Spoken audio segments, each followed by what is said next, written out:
Well, it's our pleasure on InsideFortSmith.com to have our 3rd District Congressman Steve Womack with us this morning as, of course, in Washington, D.C., the debates rage on how to respond to the COVID-19 pandemic. Steve, thanks for joining us. Hey, Grant, great to be with you. Thank you. Well, I know that, right now, what's on everybody's minds has been the idea of, basically government assistance or a stimulus check that might be floated around. And kind of tell me, first of all, what the biggest priorities for you guys in the next couple of weeks is and what the process is with everything just in such disarray right now as far as everybody's everyday lives. And I would assume that includes you. Yeah, sure does. Well, thank you for the opportunity. Number one, breaking news, at midnight last night, the Senate got agreement between the two sides, House and, or the Senate Republicans and Democrats, got agreement on the nearly $2 trillion aid package that we've been working on now for a while. And if you look at how the coronavirus issue has evolved in our country, there have been now almost 3 things that the Congress has done. The first one was in response to dealing with the crisis itself, and we provided some resources for that purpose. Then the second tranche, the second leg of the stool, was to deal with, it was called the Families First, but families and business, medical providers, and what have you. So we plug some money in there on a temporary basis to deal with that immediate concern, and that paved the way for the third leg of the stool, the aid package that was approved last night by the two sides in the Senate and will be voted on later today. As I said, that's a nearly $2 trillion aid package. And just looking at some of the top-line numbers on it without going into too much detail, there is a $500 billion, that's $500 billion for medium and large business opportunities, and these would be loan programs and what have you, with better oversight. That was one of the sticking points in the negotiations, is it a slush fund or will it have oversight? So we've plugged language in there that provides that the IG and an independent panel of Congress can make sure that this money is not going to people who don't have, shall we say, the expense involved or the hardship involved that would qualify for it. So it is not a slush fund. We put $367 billion in for small business relief. And then there's $250 billion in there for individual relief, and that would be in the form of direct payments. And I'll come back to that here in just a minute.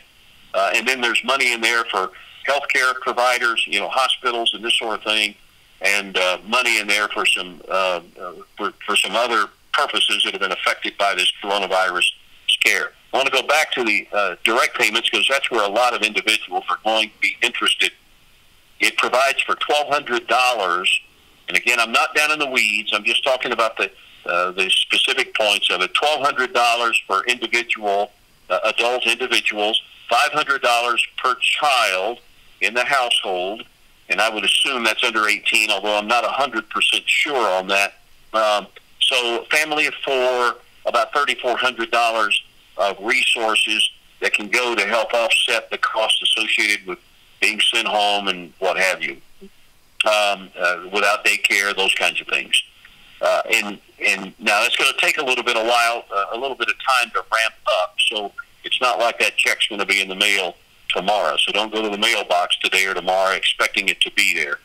So, but the details will be worked out as soon as the Senate votes on it today. Then it comes to the House and then signed by the President, and that will trigger the process to begin unfolding. And again, for small business loans and what have you, it's going to take just a little while. My guess is a week or so for those details to be carried out by the various institutions that will manage it. So that's kind of the high points of it. There will be a lot more detail that we'll need to discuss and provide for our constituents, and we will be doing that in the ensuing days. Now, as far as the vote goes, Grant, here's the deal. Senate will take it up today sometime around noon, so my guess is by early or late afternoon, it ought to clear the Senate floor. Then it will go to the House, and that's when Speaker Pelosi intends to put it before the House members under unanimous consent. That means basically by voice. And if nobody objects to the unanimous consent, the UC request on it, then it is passed in a pro forma session of the House and then on to the President for his signature. But here's the rub.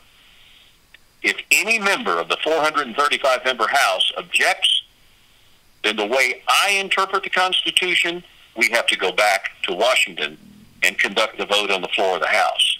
Because in Article 1, Section 4, subparagraph, or Section 5, subparagraph 4, it specifically says that the Congress cannot adjourn without each other's consent for more than 3 days, nor can it vote somewhere other than the place where the Congress sits today, and that's in the two chambers.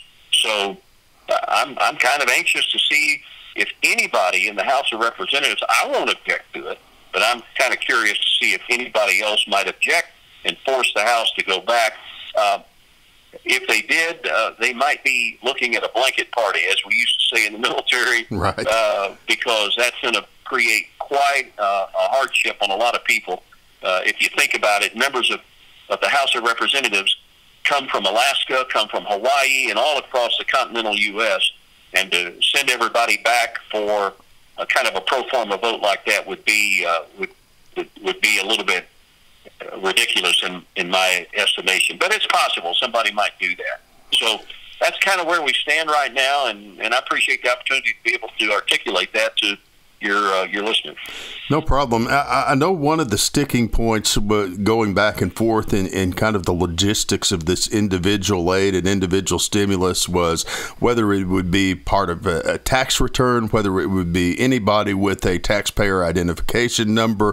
What finer points of that are you guys hammering out right now? Well, first of all, I haven't seen the text of the bill, so it'd be a little premature for me to speak on that, and I'm anxious to see the text of the bill. But the way I understand the negotiations, that tax filers from last year, for 2000, I guess it'd be for 2018, because not everybody has filed for 19 yet, because that deadline has been extended up until July 15th. But anybody, I guess it was a tax filer in 2018, would be subject to the money coming out of the Treasury directly to individuals. But again, I want to hold on that and make sure that we are giving precisely accurate information before I say game, set, and match on it. But those that qualify will get $1,200 up to a $75,000 income for singles and $150,000, I guess, for joint filers. Then it begins to ramp down in its amount. For example, if you make over 75 but less than 150, you would get somewhere between $1,200 or less, depending on what your income is. But if you're under 75,000 as an individual, or under $150,000 for joint filers with children, then you're going to get the full $1,200 for the individual and $500 per child. What do you see coming for small business relief right now? Is most of this, in your mind, are we looking at loans, grants? What do you see coming available? Yeah, good question. But for the small businesses, then there's several $100 billion plugged in principally to the Small Business Administration that allows people to go seek loans. And if the purpose of the loan is to maintain the payroll or pay the rent or the utilities or the debt service, then whatever that loan amount is approved then becomes forgiven. So it will transition from a loan to a grant so long as the monies are spent for the purposes intended, and that is to make sure that we keep payrolls intact going forward. Now, for those people who have sent some of their employees to the unemployment line because it was a matter of urgency for them, I understand there's language in the bill, though I haven't seen it, but I understand there's language that says if you had to do this as a matter of urgency but are willing to bring these employees back onto your payroll ASAP, then you would all automatically qualify for that amount of money. Steve, what is the most important thing right now that you can tell, your constituents as we navigate through this time of uncertainty? If there's anything you can leave them with, what do you want that to be? Well, first of all, to make good personal decisions on things like social distancing and this sort of thing. People just use common sense. Wash your hands, try to avoid touching your face, don't gather in large groups, and just be cognizant of your surroundings. In the military, we used to call it keeping your head on a swivel, knowing where the threat is. And the threat right now is when you gather in large groups and somebody's contaminated, coughing and wheezing and this sort of thing, that people can become contaminated. So the first thing I would say is take care of yourself. But the second thing is be patient. We're going to come out of this. The scientific community, the medical community is going to find treatment options, the therapeutics, and eventually the vaccine for it. We will come out of this, and I think it's always a good time to kind of reevaluate your personal lifestyle. Are you a smoker? Maybe this is a time that you think, hey, with these respiratory viruses going around, this would be a good motivator to cause people to want to give up smoking and start practicing better, healthy lifestyles. So I just think that if you do those three things, if you take care of yourself now, and if you can be patient and understand that we are going to come out from underneath this cloud, the sun will come up, and number three, kind of reevaluate those lifestyle choices you're making, then I think the country will be better off for it. And then long term, as a ranking member on the Budget Committee, I'd be remiss if I didn't say I'm concerned about putting more and more debt on the backs of future generations, although this is a necessary aid package that we need to be doing. But we've got to get back to the business of trying to find a way to run the country in such a way that we do it in a fiscally responsible manner and not continue to compound the future generations with higher taxes as a result of larger debt. So we need to get back to that business, but right now we need to be concerned about making people healthy and our economy healthy. Congressman Steve Womack, thanks for being with us. Grant, always a joy to be with you. Thank you so much. And let me just say one more thing for the Valley. I'm proud of Pernod Ricard for being a leader in helping answer one of our nation's critical needs, and that's hand sanitizer. They were the pace setter, and now a lot of other spirit makers are following their lead. But Melissa Hainsworth and her team have done a remarkable job, and it was a joy to work with them on getting the approvals necessary to make that possible.